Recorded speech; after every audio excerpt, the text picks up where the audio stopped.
Hello, it's Nasemi back on your screen. So my last video I talked about being woke. So this is like the second part of it.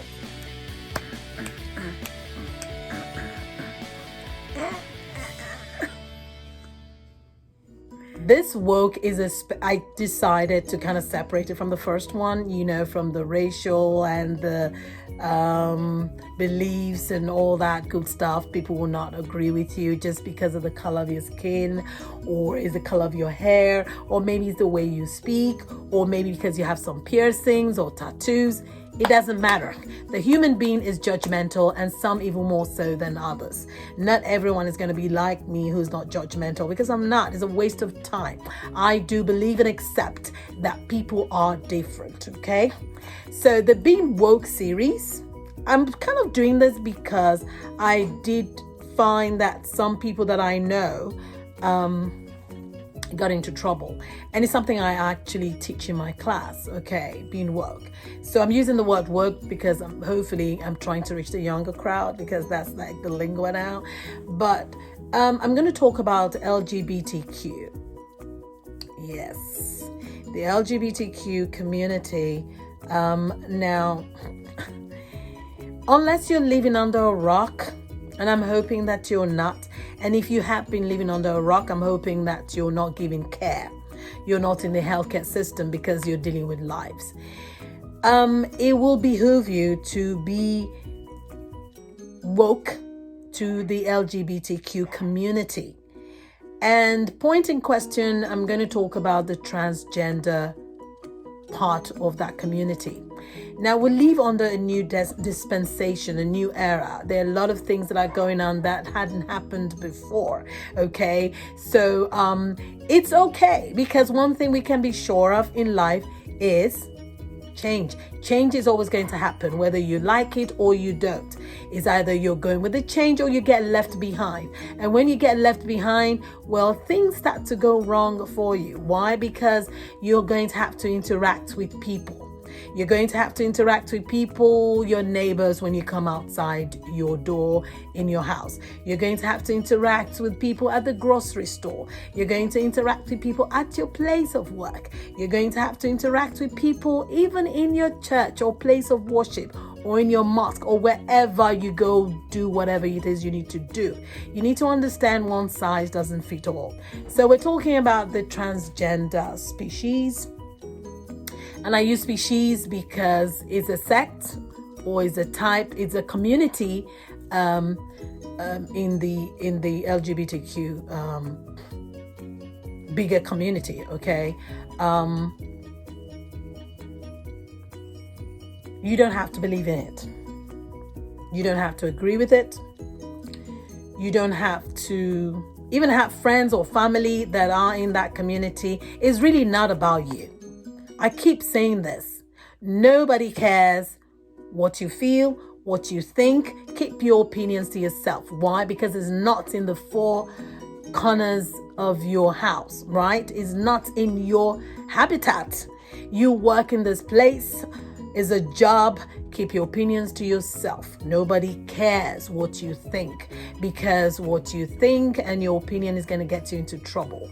It will, because the next person standing by you, sitting by you, working with you, probably is part of that community. Either their kids, their parents, I don't know. But what I need to tell you is 6 degrees of separation. You need to be very careful.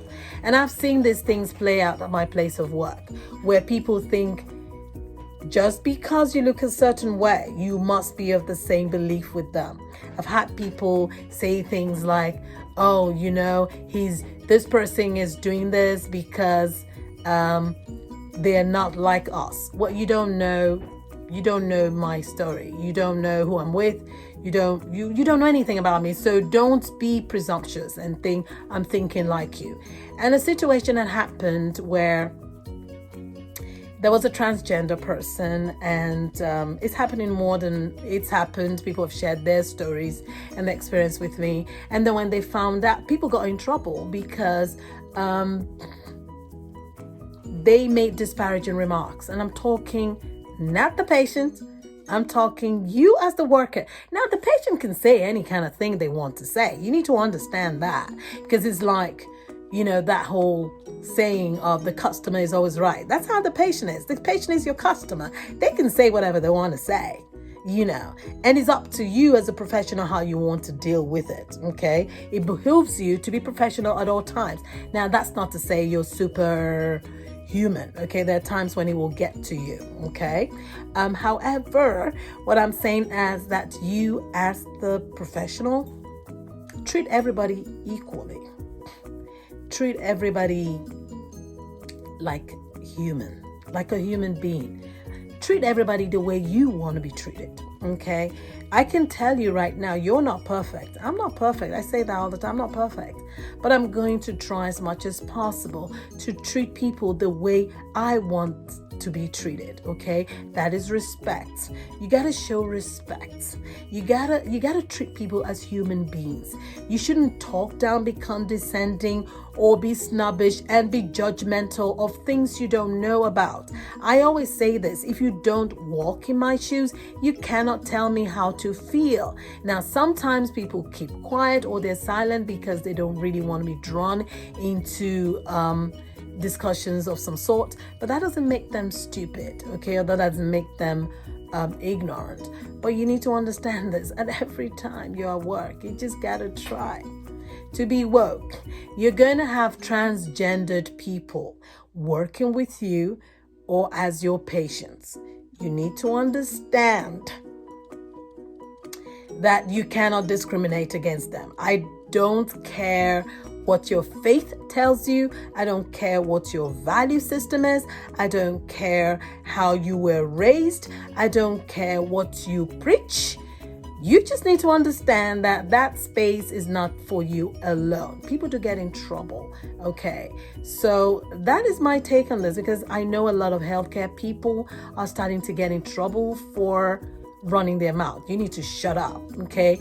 There's such a thing as HIPAA, okay? It might seem like I'm coming on too strong, but I'm just like, I just need to get this out. People need to understand to keep their opinions to themselves, because you're losing your livelihood, okay?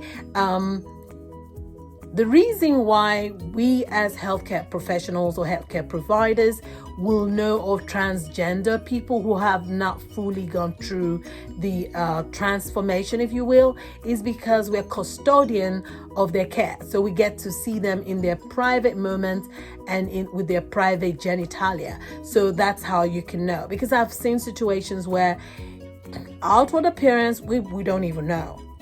But because, again, we're taking care of them, we know, and then we start to judge. And then it's not enough to judge in our mind, because we all judge in our minds. We all do. Just don't speak it out. But then what happens to these healthcare professionals or providers is they take it outside the room, they take it outside the care center, and then they start to talk about it with their colleagues, they talk about it with their families, they talk about it with their neighbor and the dog and the person in the grocery store and the pharmacist, and guess what? It comes back. So you need to understand that. You got to be very careful. For all you know, you don't even know what your boss or who your boss was, okay? I'm just saying, a word is enough for the wise. You need to be woke. So it's not just with the transgender part of that community. There will be co-workers you work with that, again, not everyone shares your opinion. Not everyone shares your beliefs. Not everyone shares your political views. Frankly, I don't even discuss politics, because I think it's a personal thing. I was raised that way.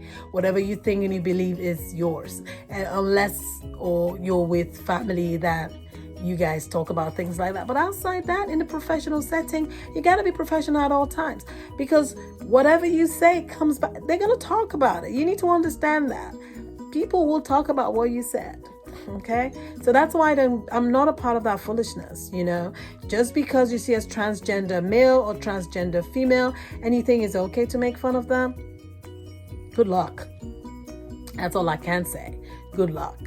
Now, does that mean because I say this, I don't have my own biases or my own opinions or my own value system? Of course I do.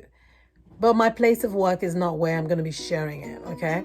So again, if you got value from what I said, and hopefully you can join in this conversation, because I actually want people to comment. Please go ahead and tell me your 2 cents. Give your 2 cents. Give your dollar about this whole woke thing I'm talking about. I might just start doing a woke series, because it's something that keeps coming up in my class, and I do especially want to train and impart knowledge that will change the discourse. And one place I can do that is here on YouTube and in the classroom, so that people start thinking have a renewed way of thinking. It's not about you, okay? Now, that's not to say you don't matter, but then you have to be inclusive. Bottom line, that's what it is. It's either you're part of the change or you are a problem, okay? Alrighty. Thank you so much for coming from the bottom of my heart. I appreciate you all. Thank you for my return subscribers. I can't do this without you. And for those of you here visiting for the first time, please subscribe, hit the notification bell, and give me likes, give me a thumbs up. It really, really helps me. It helps me making these videos. So until I come your way again, be safe, and I'll see you in the next video.